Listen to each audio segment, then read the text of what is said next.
All right, what's going on, everybody? Welcome back to Foxhound Finance, where we analyze market trends, financial reports, market news, and hunt down potential investing opportunities in the stock market using technical analysis. Make sure to like, subscribe, and turn on those notifications so you never miss these crucial market updates from me, guys. And lastly, please remember this video is for educational and entertainment purposes only. I'm not a financial advisor, and this is not financial advice. All right.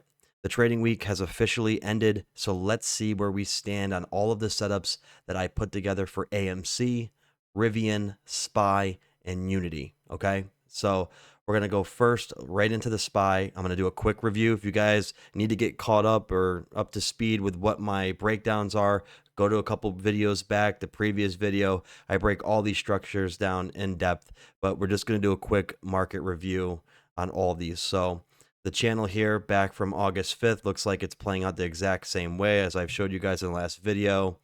Let's see, from what I'm looking at right here, this candle today closed above this channel here on the bottom, so we are still within this channel range. I think the goal here would be to break this channel and have us go up to the next cycle, right? The next bullish run. That's what I'm looking for. So what does that look like? Well, one, we want to hold this trend line here from the 506 back in August of 2024, right? We want to maintain this trend and also breaking, let's see, this channel probably around 580 to 585, I would say, depending on how far this decides to go. We want to see it break this channel to confirm that we are on the next run. And on the next run, if it's repeating similarly, right, using a fib level extension, I have a top price target here of $710 to $720, okay, for the next potential bull run. And it very well could be the topping point of the market, right? So that could be when we finally break down, right, and have the market reset. But as it stands, those are my numbers. That's what I have for the levels.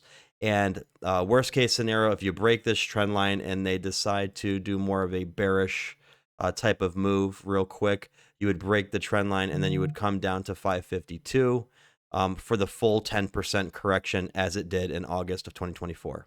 So that's it for the SPY, guys. Really not much more to see. We just wanted to see it close above this trend line and the channel that I've created here. So looked very good today. I think, yes, got down right on it, right on the trend line, not just that trend line at 565, but if we pop open the EMAs, look at where it rested on, right on your 200 moving average, or EMA, I should say, the 200 EMA.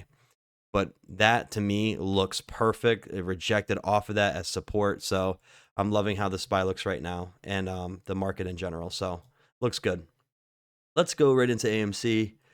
Again, another channel structure that we have, a descending channel. Right here was your last local high before you broke into this and created this channel. So what do we got here? Got another trend line coming from your all-time low, right? 238. So we want to respect this trend line going forward. And again, this could be adjusted slightly, but you want to be uptrending, right? That's the goal. And also, same thing applies as the SPY. You want to break this channel, all right? And as you can see right here on March 13th and 14th, we have the trend lines converging.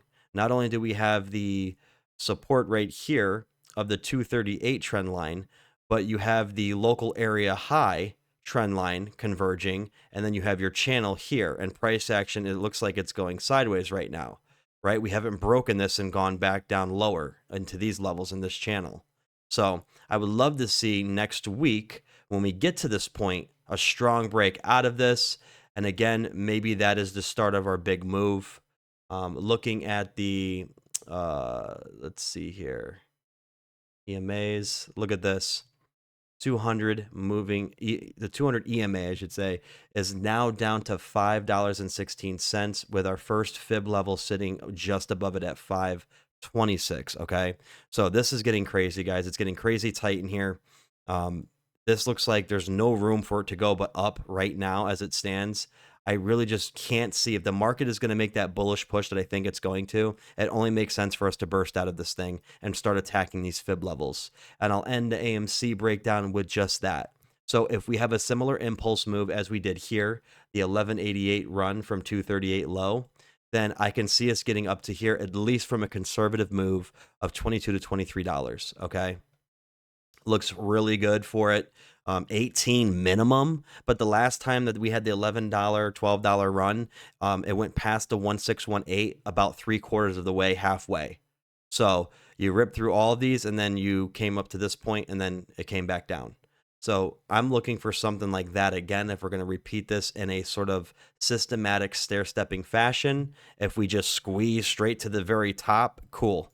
I'm good for either scenario, but I'm going to be prepping everybody on this channel for the A and B scenario, I guess I should say. So that looks good. And again, this candle right here closed pretty strongly, I think around 307, right? Looks like 306. So we're sitting right in here, guys. We're going to find out next week, I believe, where this is going to go. So we'll be following up with this as we get closer to those inflection points on AMC. Let's go to Rivian real quick. Similar situation, but you know what? Let's just keep it right here on the daily. I've been having Rivian on the weekly because it's just easier to see this giant channel that it's in. But you can see right here, perfect bounce off this trend line right here from your all-time low, selling climax, okay? So on the daily, looks beautiful. And again, I'm going to show you on the weekly right here. We got to really open this thing up because it is compacted here. So here you go, start of your channel, you break down, you go inside this channel, bouncing off the ceiling and floor until we get to the selling climax right here, which was your $8.26. You came off of it. When you came back down, you did not create a new higher low, or I should say lower low. You didn't come down to here, right? You bounced on this support line, and every time you've touched a line, you're bouncing off of it. And again, Rivian looks like it's in a very good position to rebound off this line and possibly break this channel right here that I have. Okay, so candle resting perfectly right on this. I have the fib levels, and again, 618 would get you just peeking out of the channel. Okay, so the two scenarios that I talked about yesterday, scenario A would be you come up, hit the 618, break slightly out of the channel, and then maybe come back into the channel one more time before ripping out. That's possible, but given where it's at right now, I just feel like this could pop right out and go to even the 1618, which would put you around $22 to $23 range right here. And that would help you at least get a little bit of leg room to kind of work a range out and stay out of this descending channel. I've talked to you guys in the last video. I don't want to see us in these descending channels anymore. If anything, I want to start to see us trading sideways in a range. That's probably the best bet, I think, at this point is that it breaks this, comes to $22, maybe comes back down and retraces to $15 to $16, and that would put you sideways outside of this descending channel. Okay, so that's what I have for Rivian. It looks beautiful. Let's look at the EMA bands. They're clustered up. Everything looks like it's in position to start really moving to the upside here right now. And even worst case scenario, if they really pinch this price action in this, I guess now with the 826 trend line, you can call it sort of like a wedge. They really pinched it in here. Worst case scenario, they could run this until the rest of summer. I don't know if that's going to be the case, right? I just don't know. I think after you've like come off this trend line every time you had this big reaction, and so for me, I would say you had a move like this. Can I pull this out? Yes, I can. I think if you would have a move like this here, you would get that push out, right? And I think because it may have enough strength and volume, you could get this push up here like this to the 1618 as your like top at the worst case scenario, right? And if the move just stops here, right, and then builds a range, and then we keep building those new stairs, right, all the way back up, reversing price action. So that looks all good to me. Let's go take a look at Unity. I don't think I had anything else to cover for Rivian. Unity, also very similar position, but just maybe slightly a step behind Rivian. It's just going to depend because these stocks, like I said, can play out way faster. They don't have to play exactly the same. But looking at this channel, start here, you're bouncing inside of this channel, descending, again, selling climax, 1390, like a replica chart of Rivian. And then you have your higher lows forming. You have this trend line being respected. And again, every time you touch the trend line, you're going to bounce off of it, right? You've gone off this and rejected off every time. So I would love to see, with strong bullish momentum in the market, that this price action, if it doesn't touch this, maybe it's ready to go and just break this channel. And again, the 618 would put you just below the channel. And, you know, like I said, you could reject, come back down, and then go, or you can have the straight move out of this if the market's really ready to start pushing some of these stocks um, back to the upside. Then you could hit this 1618 just above the 200 EMA, which would be interesting to see how the price responds, because once you get above the 200 EMA, the resistance, it's pretty much its last form of resistance right here, right, on a macro scale. So you break above that, especially being on the weekly, you're right close to the 200. I mean, if you're going to break this channel, the 200's right there. It would just make more sense from an algorithm standpoint to just blow through this and then start to build up those bigger ranges, right? Like I said, climbing back up this price action.